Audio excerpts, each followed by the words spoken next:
අනන්නසයෝ අයිබෝවන් මගේ ලස්සකට එන ළමයි වෙනුවෙන් මගේ වීඩියෝස් බලන ඔයාලා වෙනුවෙන් මම දවසට කෙනෙකුගේ ජීවිතය හදාගන්න මොන හරි යොදනක් දෙනවා. මම අද ඔයාලට කියලා දෙන්න යන්නේ පොඩි මම හිතපු දෙයක්. මට හිතන දෙයක්. ඉතින් බලන්න ඒකත් ඔයාලා හිතලා ඔයාලගේ ජීවිතෙත් මෙහෙමද කියලා. මේ වීඩියෝ එක බලන ඔයා මේ වීඩියෝ එක බලන මගේ දරුවෙක් ඉන්න පුළුවන්. මේ බලන කෙනා හරි මම ඉගෙන ගන්න දරුවෙක් හරි ඒ කෙනාගේ වයස අවුරුදු 20ක් වෙන්න පුළුවන්. නැත්නම් ඒ කෙනාගේ දැන් වයස අවුරුදු 30ක් වෙන්න පුළුවන්. මේ අවුරුදු 20 කෙනා මේ අවුරුදු 30 කෙනා දැන් ජොබ් එකක් කරන්න පුළුවන්, ජොබ් එකක් නොකරන්න පුළුවන්. ජොබ් එකක් කරන කෙනා මාසිකව හම්බ කරනවා රුපියල් 50000.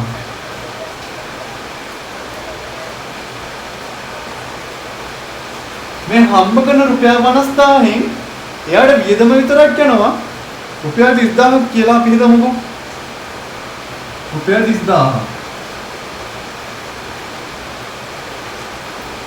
එතකොට මේ රුපියල් හම්බෙන 50000න් රුපියල් 30000ක් වියදමක් ගියාම එයාට කිසිම ප්‍රශ්නයක් නැතුව එයා ජීවත් වෙන කෙනෙක් නම් එයාට මාසිකව ඉතුරු වෙනවා රුපියල් 20000. මේ 20000 මෙයා එකතුවක් වශයෙන් එයාගේ බැංකුවක කරගෙන ගියොත් මාසයක් ගානේ අයාට අවුරුද්දකට හම්බෙනවා 20000 වැඩි කිරීම මාස 12 2,40,000. මෙයාට එතකොට රුපියල් 20000 ගානේ අවුරුද්දක් එකතු කරන් ගියාම එයාට අවුරුද්දක් අවසානයේ රුපියල් 2,40,000ක් හම්බෙනවා. මේ හම්බෙන 2,40,000 දාහින් දැන් මේ වීඩියෝ එක බලන කෙනාට අවුරුදු 30ක් වෙන්න පුළුවන්, අවුරුදු 20ක් වෙන්න පුළුවන්. හරි. මම ගන්නවා අවුරුදු 20 වයස. එතකොට අවුරුදු 20ක වයස කෙනෙක් එයා හිතනවා අවුරුදු 5ක් අවසානයේ අවුරුදු 10ක් අවසානයේ ආරයිට් මම මේ කාර් එක ගන්නවා. ආරයිට් මම මේ ගේ හදනවා. ආරයිට් මගේ අම්මට තාත්තට මම සලකනවා. මගේ සහෝදර සහෝදරයන්ට මම සලකනවා. තව මගේ ගොඩක් කීන තියෙනවා මම ඒවා හැබෑ කරගන්න ඕනි. ඒතකොට එයා ලොකු කීන කන්දර ආවක් එයාගේ ජීවිතය හදාගන්න ජොබ් එකක් කරන ගම. සමහරවිට මේ වීඩියෝ එක බලන කෙනා වෛද්‍යවරයෙක් වෙන්න පුළුවන්. ඉංජිනේරියෙක් වෙන්න පුළුවන්. ඉස්කෝලේ ඉගෙන ගන්න කෙනෙක් වෙන්න පුළුවන්. බුක් ෂොප් එකක වැඩ කරන කෙනෙක් වෙන්න පුළුවන්. YouTuber කෙනෙක් වෙන්න පුළුවන්. මොනවා හරි බිස්නස් කරන කෙනෙක් වෙන්න පුළුවන්. කවුරු හරි කෝටිපති දුප්පතෙක් මැද එක්කෙනෙක් නෙවෙයි මැද කියලා මම අදහස් කරේ මැද සල්ලි දෙන කෙනෙක් වෙන්න පුළුවන්. හරි කමක් නැහැ. මේ වීඩියෝ එක බලමුකෝ. එතකොට මම කියන්නේ රුපියල් 2,40,000ක් අවුරුද්දක් අවසානයේ එයා එකතුවක් වශයෙන් කරලා අවුරුදු 20 කෙනාගේ ටාගට් එක දින අවුරුදු 5ක් අවසානයේ එයාගේ ඊන ටික හැබෑ කරගන්න. එතකොට 2,40,000 ගානේ අවුරුදු 5ක් ගියොත් 1,12,000ක් එනවා. නැත්නම් 2,40,000 ගානේ එයා අවුරුදු 10ක් එකතු කරොත් එයාගේ ටාගට් එක දින අවුරුදු 30 දී කසාද බදින්න. අවුරුදු 30 දී ගයක් හදන්න. අවුරුදු 30 දී මේ හැමදේම කරගන්න. right අපි වැඩි කරමු ඒක 10න්. මේක වැඩි කරනවා 10න්. කෙලින්ම 2,40,000 10න් වැඩි කරාම මේ 2,40,000ට බිඳුවක් එකතු වුණාම ලස්ස 24ක් යාට හම්බ වෙනවා අවුරුදු 10ක් අවසානයේ. මම අහන්නේ මේ හම්බෙන ලක්ෂ 24න් පුළුවන්ද මේ දැන් කාලේ හැටියට තව අවුරුදු 10ක් ඉස්සරහට යනවා කියන්නේ මේ ලක්ෂ 24 පොඩිම ගානවා. එතකොට මේ ලක්ෂ 24 ඇද්ද එයා හිතන ගේ හදන්න? මේ ලක්ෂ 24 ඇතිද එයා හිතන වාහනේ ගන්න? මේ ලක්ෂ 24 ඇතිද එයාගේ දුප්පත් වයසක අසරණ වුණාම සලකන්න එන තමන්ගේ දෙමව්පිය වෙනින් උදව් කරන්න. උස්මහත් වෙන තමන්ගේ සහෝදර සහෝදරියන් වෙනින් උදව් කරන්න. එයාගේ හිඟවලට යන්න මේ ලක්ෂ 24 ඇත්ත. මගේ වීඩියෝස් එක බලන මේ ඔයාලා මේවට ගොඩක් ප්‍රතිවාද එල්ල කරන්න පුළුවන්. හැබැයි මට හිතෙන අදහසක් මම මේ දල වශයෙන් ඔයාලට කියා දෙන්න යන්නේ. මොකද කෙනෙක් ජීවිතේ ප්ලෑන් එකක් හදාන යද්දී ඒ කෙනාට කිසිම අවබෝධයක් නැතුව ඉන්න පුළුවන්. ඒ කෙනාට කිසිම හිතන පතන දේවල් හරියට කරගන්න බැරි වෙන්න පුළුවන්. හැබැයි පොඩි හරි දෙයක් යක ඔලුවට ගිහිල්ලා ඒ ජීවිතේ හදා ගන්නවා නම් ඒක මට වටිනවා. හැබැයි මම ඔයාලට කියන්න යන්නේ කිසිම කෙනෙක්ට අද කාලේ හැටියට කිසිම කෙනෙක්ට ජොබ් එකක් කරලා ජීවත් වෙන්න බෑ. ඒක මම ඔයාලට කියන්නේ මගේ අත්දැකීම් එක්ක. මොකද මමත් මේ කතා කරන වීඩියෝ එක ඉස්සරහා මම සාර්ථකත්වයට යමින් ඉන්න කෙනෙක්. මම සාර්ථකත්වය තව හොයන කෙනෙක්. මම සාර්ථකත්වයේ කොහොමද ළඟා කරගන්න ඕනි මොනවද වෙන්න ඕනි කියලා මම හදාගෙන යන කෙනෙක්. ඒකට මගේ අඩුපාඩුත් මම හදාගෙන යන්නේ. එතකොට ඒ කාලෙද්දී කොයිතරම්නම් අපි හම්බ කරන්න ඕනිද? නිකමඩ හිතන්නකෝ අද කාලේ සාමාන්‍ය තනි තට්ටුවක ගයක් හදන්න ගියත් කෙලින්ම ලස්ස 50 පනිනවා. අද කාලේ වාහනයක් ගන්න ගියත් කෙලින්ම කෝටි කිට්ටු වෙනවා. ඒවල අපි කොයිතරම්නම් තැනකද ඉන්නේ? කොයිතරම්නම් පුංචිම තැනකද රේන්ජ් එකකදී හිර වෙලා ඉන්නේ? අද සමාජය ගත්තාම ගොඩාක් ජොබ් වල ගාමට් ෆීල්ඩ් එක තියෙනවා. එක එක රෙදි පිළිවෙල් වල වැඩ කරන ෂොප් තියෙනවා. කොයිතරම්නම් තරුණ ජීවිත ඒව ASCII හිර වෙලා වැඩ කරනවද? කොයිතරම්නම් තරුණ ජීවිත ඊන හදාගෙන එයාලා කොයිතරම්නම් උදේ හවස වෙනකම් මහන්සි වෙනවද? රෑ වෙනකම් මහන්සි වෙනවද? නිදි මරනවද? පැය 24ම වැඩ කරනවද? ඇයි මේ? ඇයි? තමන්ගේ ඩ්‍රීම් එකක් වෙනුවෙන් තමන්ගේ හීනයක් වෙනුවෙන් වැඩ කරන පිරිසක් ජීවත් වෙලා ඉන්නවා, ජීවත් වෙනවා. මැරෙමින් ජීවත් වෙනවා.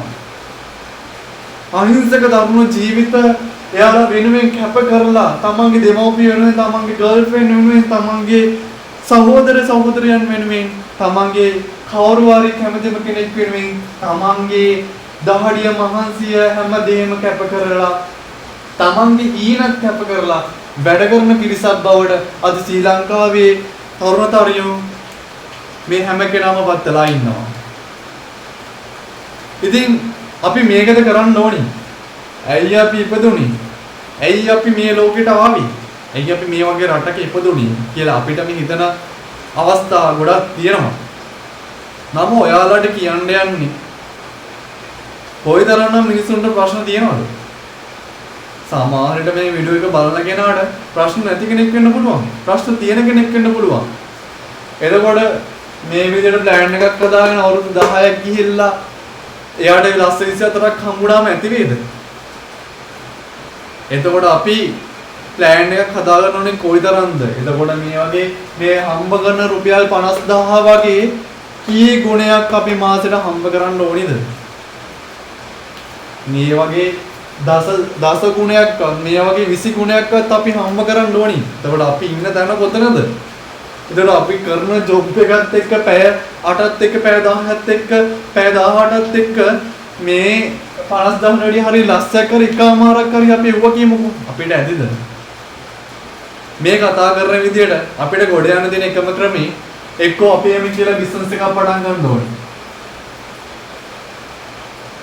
එක්කෝ යම්කිසි තරුණ තරුණියෙක් කොරියාවට හරි මැද පෙරදිග රටකට හරි මොනවා හරි රටකට යන්න ඕනි. මාසික වැඩ උපලස්ස දෙකකට පන්නන වැඩකට යන්න ඕනි. එතකොට මම මේවෙන් අදහස් කරන්නේ කවුරුට හරි තේරුම් ගන්න ජොබ් එකක් කරනවා නම් ඒ ජොබ් එක කරන එක මම කියන්නේ නවත්තන්න කියලා. හැබැයි ප්‍රශ්න තියෙන කෙනෙක් ජොබ් එකක් කරලා ඒක ප්‍රශ්න විසඳගෙන එයාගේ සාර්ථකත්වයට යන්න බිස්නස් එකක් පටන් ගන්න කෙනෙක් වෙන්න පුළුවන්. හැබැයි එයා බිස්නස් එකක් පටන් ගන්නවා කියන්නේ එයා ජීවිතේ ගොඩ යනවා කියන එක. මොකද බිස්නස් එකක් කියන්නේ හැමදාම එයාට රුපියල් 50000ක් හම්බෙන්නේ නැහැ. බිස්නස් එකක් කියන්නේ එයාට හැම වාර්ෂිකවම ඒ 50000 ගන්න 12ක් එයාට හම්බෙන්නේ නැහැ. බිස්නස් එකක් කියන්නේ ලාභ වගේම අලාභත් හම්බෙන දෙයක්.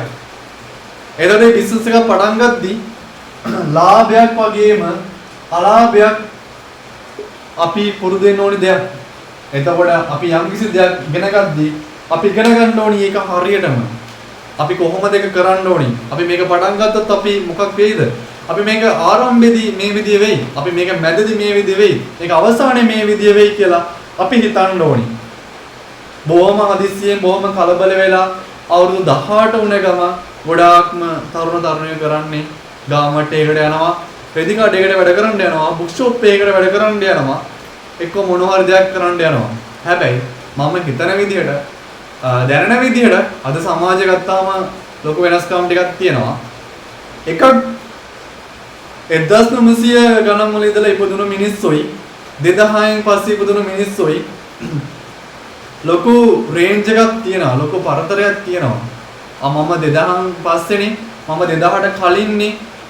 ඔය ගොඩක් මිනිස්සු විලෝඩි කියන්නේ සුනාමියෙන් පස්සේනේ, සුනාමියට කලින්නේ කියලා. එහෙම පන්ති පාන්තර ભેද බෙදාගෙන ඉන්නවා. එතකොට ඉගෙනගත්තු නැති කෙනෙක් කොච්චර දුක් විඳිනවද? ඉගෙනගත්තු මිනිස්සුયો වෛද්‍යවරු වෙලා, ඉංජිනේරුවරු වෙලා මේ දේවල් කරනවා. ඉතින් මම කියන්නේ අපි ජීවිතය හදාගන්න ගොඩක් දේවල් තියෙනවා. ගොඩාක් දේවල් තියෙනවා.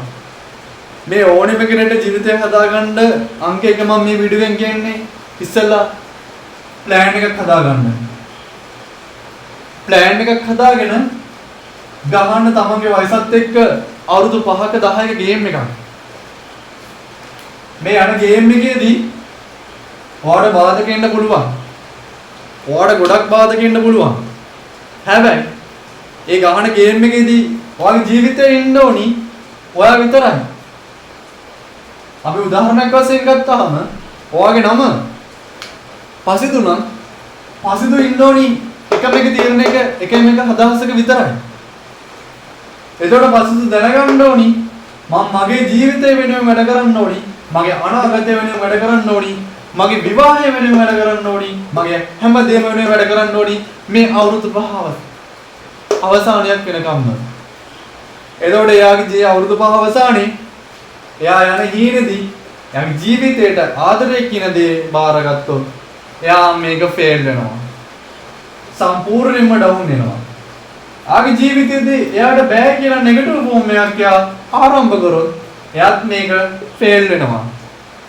එයාගේ ජීවිතයේදී යන ගමනේදී මිනිස්සු ගොඩාක් දේවල් කියනවා ඔයාට මේක කරන්න පුළුවන්ද, ඔයා මේක කරයිද කියලා. ඒ නෙගටිව් ෆෝම් උත් වෙනවා. එතකොට එයා කරන හැම දෙයකින්ම ෆේල් આવොත් එයාගේ ඔළුව හැදෙන්නේ ෆේල් විදිහටමයි. හැබැයි ලෝතුරු අමාමෑණී ගෞතම බුදුරජාණන් වහන්සේ අපි පොත්පත් වලින් කියලා තියෙන විදිහට, අපි වීඩියෝස් වලින් දකින විදිහට, අපි ඉහළ සංස්කෘතියක් වශයෙන් අවුරුදු 2500කට කලින් එන අතීතයත් එක්ක අපි ආපු නිසා, අපි මේ හැමදේම දන්න නිසා ලෝතුරු බුදුරජාණන් වහන්සේ 6 අවුරුද්දක් දුෂ්කර ක්‍රියා කරලා උන්වහන්සේගේ අරමුණ කරා ඒ 6 අවුරුද්දේම වෙහසුණා. අනාගත විදි දුක්ඛම් කටළු විදගෙන ඛණ්ඩ බොන්නවත් නැතුව මැදුම් පිළිවෙත අනුගමනය කරමින් එයාගේ අරමුණ කරා ඒ අවුරුදු 6 ගෙනිච්චා. අදිස්ථානයක් තිබ්බ මම ලෞතර බුදුදහම මේ මිනිස්සු වෙනුවෙන් ලෞතර අමාමෑණී ගෞතම බුදුරජාණන් වහන්සේ මම ඒකාන්තයෙන්ම බුදු වෙනවා කියලා. මම ඒකාන්තයෙන්ම බුදු වෙලා මිසක් මේ ආසනේ නැගිටින්නේ නැහැ කියලා. කොච්චර බාධක ආවද? කොච්චර දේවල් වුණාද? කොච්චර කලකිරීම වුණාද? ඒ දේවල් කිසිම දෙයක් විතර ගන්න නැතුව එකම එක අදිස්ථානයේ උන්වහන්සේට තිබ්බේ. ඒ අදිස්ථානය තමයි මම ඒකාන්තයෙන්ම බුදු වෙලා මේ සියලු සත්‍යවම ඒකාන්තයෙන්ම නිර්වාණය කරා, නිර්වාණ බෝධය කරා ඒගොල්ලෝ ගොඩ දානවා කියලා. ඒ හිතුවා වගේම ඒ දේ කරා. මමත් ඔයාලට කියන්නේ මම බුදුදහමේ කෙනෙක් වශයෙන් මේ බලන මේ වීඩියෝස් එක බලන කවුරු හරි බුදුදහමේ ක්‍රිස්තියානි ආගමේ වෙනත් ආගමක වෙන්න පුළුවන්. තමන්ගේ ආගම ආදර්ශයට අරගෙන, තමන්ගේ ශාස්ත්‍රඥ වහන්සේ ආගමකට අරගෙන, තමන්ගේ ජීවිතේ ප්ලෑන් එකක් හදාගෙන, ඒ ප්ලෑන් එක වෙනුවෙන් අවුරුදු 5ක් වෙනුවෙන් අවුරුදු 10ක් වෙනුවෙන් වැඩ කරන්න අනිවාර්යෙන් කිසිම දෙයක් ඔලුවට ගන්න නැතුව ඒ හීන වෙනුවෙන්ම කැපලා වැඩ කරන්න අනිවාර්යෙන්ම ඔයා ගොඩ එනවා. ඔයාට පුළුවන්. ඔයාට මේ බෑ කියලා දෙයක් නැහැ. ඔයාගේ හිතන මයින්ඩ් එක වෙනස් කරගන්න ඔයාගේ අවුරුදු 10 කැප කරනවා කියන්නේ ඔයාට අවුරුදු 10ක් අවසානයේ ලස්සන සුන්දර අනාගතයක් ලස්සන ජීවිතයක් හම්බෙනවා කියන එක. මේ වීඩියෝ එකේ මම ගොඩක් දේවල් කිව්වා. ඉගෙනගත්තු කෙනෙක්, ඉගෙන ගන්න කෙනෙක්, තරුණ කෙනෙක්, වයසක කෙනෙක්, මැදියම් කෙනෙක්, ඉස්කෝලේ යන කෙනෙක් මගේ දරුවෙක් බලන්න පුළුවන්. එයා යම් කිසි දෙයක් ඔලුවට ගන්න පුළුවන්. ඒක ඉගෙන ගන්න. මම මේ වීඩියෝ එක අවසන් කරනවා කාල සීමාවත් එක්ක. මොනවා හරි කාට හරි ප්‍රශ්නයක් තියෙනවා ජීවිතය ගැන මොනවා හරි දෙයක් දැනගන්න ඕන නම් ජීවිතේ කොහොමද හදාගන්න ඕනි කියලා දැනගන්න නම් මට මැසේජ් එකක් දාන්න. මට ඕන වෙලාවක කෝල් එකක් ගන්න. ඔයාලට පුළුවන්. මම එයාලා වෙනුවෙන් ඕනම වෙලාවක ඉන්නවා. මම මේක කරන්නේ කවුරු හරි දරුවෙක් වෙන්න පුළුවන්. ඒ කෙනාගේ ජීවිතේ ගොඩ යන්න. එහෙනම් මගේ මේ වීඩියෝස් එක බැලුවා ඔයගොල්ලෝ හැමෝම වෙනුවෙන් බොහොම ස්තුතියි. ජීවිතේට මොන හරි දෙයක් ගත්තා නම් ඒකටත් ඔයාලට ගොඩාක් ස්තුතියි. මාත් එක්කම රැඳිලා ඉන්න මේ වගේ වීඩියෝස් මම නිතරම ගේනවා ඔයාලා වෙනුවෙන් ජීවිතේ හදාගන්න. එහෙනම් ඔයාලට ගොඩාක් ස්තුතියි.